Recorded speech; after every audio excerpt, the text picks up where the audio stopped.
Meron ako ditong 3 perasong salay-salay. Titimplahan ko muna ito ng asin.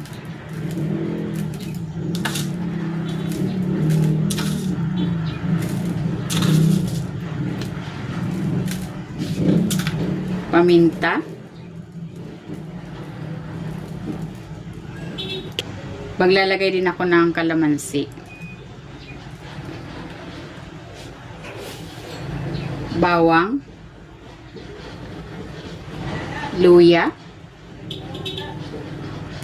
Ng dahon ng sibuyas. Maglalagay ako ng turmeric powder.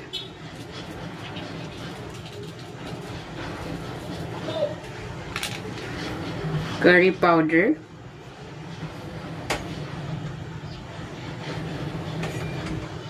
At ng paprika powder.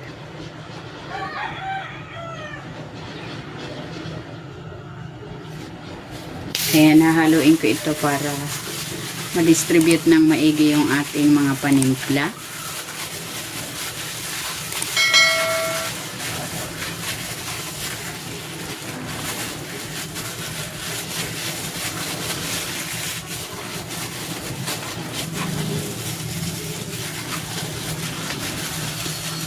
Ayan, okay na ito. Ibabad muna natin ito for at least 20 minutes.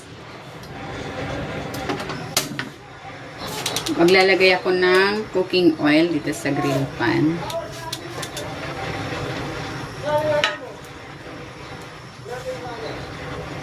And then, isasalang ko na itong isda. Dahil merong mga condiments ito na magaling. Yung mga spices kasi nito madaling masunog. Kaya, pinapinan ko ng dahon.